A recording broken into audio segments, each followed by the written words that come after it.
The alarm shrieked through outpost Kepler 7 at worst 600 hours, sending every adult Viraki into immediate panic.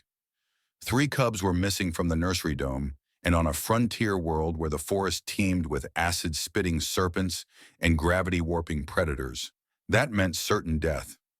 Mira Towson was halfway through her morning coffee when Commander Thek burst into the human quarters, his obsidian scales bristling with distress.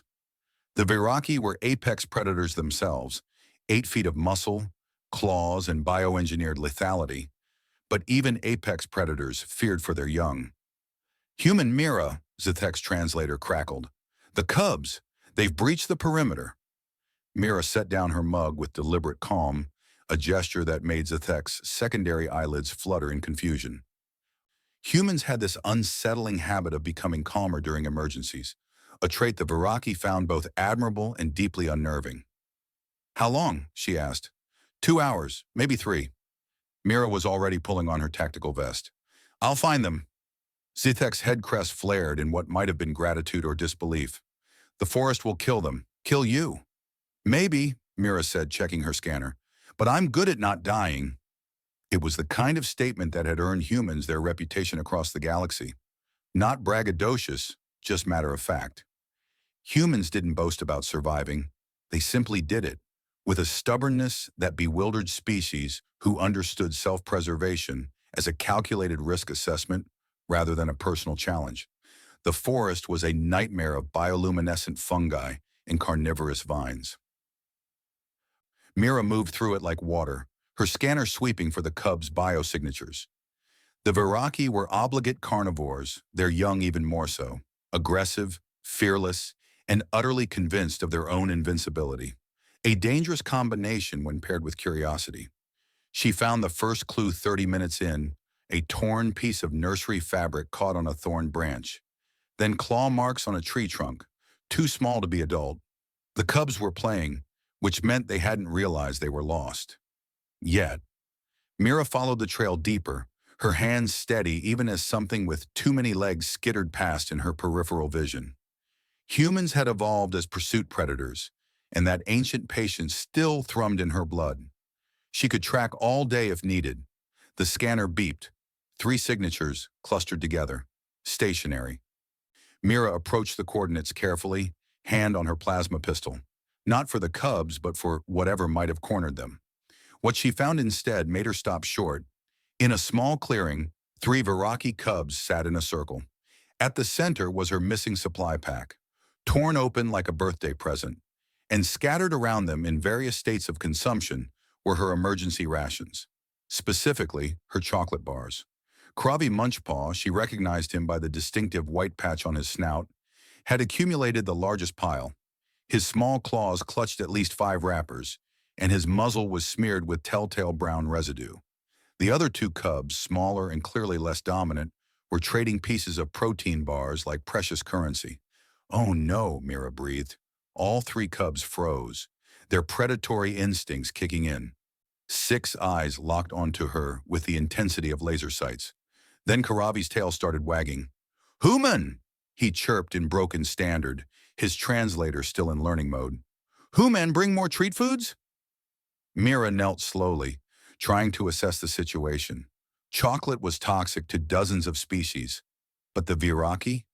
She'd never checked. The cubs looked fine, energetic even, but who knew what delayed reactions might occur? Karavi, buddy, how many of those did you eat? The cub puffed his chest proudly. Karavi's strongest. Karavi eats 7. 7 chocolate bars. Mira's eye twitched. Right, okay. She tapped her comm. Talson to outpost. Found the cubs. How did she explain this? They're fine, just sugared up. Need a medical scan when we return. Zathek's roar of relief nearly blew out her eardrum. The walk back was an education in why humans never brought children to first contact situations. The cubs, absolutely wired on processed sugar and cocoa, bounced around Mira like tiny furred missiles. Karavi demonstrated his newfound energy by climbing 3 trees simultaneously, or attempting to, while the other cubs discovered that humans made excellent jungle gyms. Why human food so good? Karavi asked, now perched on Mira's shoulders. Viraki food tastes like rocks. That's because you're carnivores, little guy. This stuff isn't meant for you. But Karavi like it. Mira sighed, gently prying tiny claws from her hair. This was going to be a diplomatic incident. She could see the report now. Human corrupts allied predator cubs with contraband confections. When they emerged from the forest, half the outpost was waiting. Zathek rushed forward, scooping up Karavi with visible relief, until the cub burped loudly and giggled. "What did you give them?" the commander demanded. "Chocolate, protein bars, some hard candy." Mira winced. "They broke into my supplies." The outpost medical officer, a slender Vairaki named Shara, ran her scanner over the cubs. Her crest rose in surprise. Elevated heart rates, but no toxicity, heightened dopamine and serotonin levels. "Commander, the human foodstuffs appear to be safe for consumption." Zathek turned to Mira with an expression that might have been accusatory. "You've been holding out on us." "In my defense," Mira said, "I didn't know you could eat chocolate without dying. Most species can't." Karavi, still in his father's arms, reached toward Mira with grabbing claws. "Karavi want more human treats. Trade you shiny rocks." "Absolutely not," Zathek said firmly. Then quieter to Mira. "Do you have more of these chocolate bars?" Mira couldn't help but smile.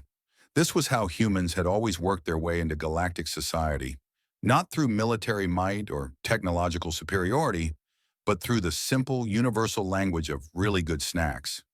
"I might have a stash," she admitted, "but the cubs can only have one per week, and only with supervision." Zathek's crest flattened in agreement. "Acceptable terms."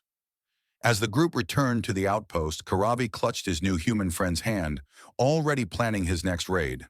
Behind them, the deadly forest continued its eternal hunt, utterly unaware that the most dangerous thing to emerge from it that day wasn't a predator. It was a friendship forged in chocolate and chaos, the most human thing of all.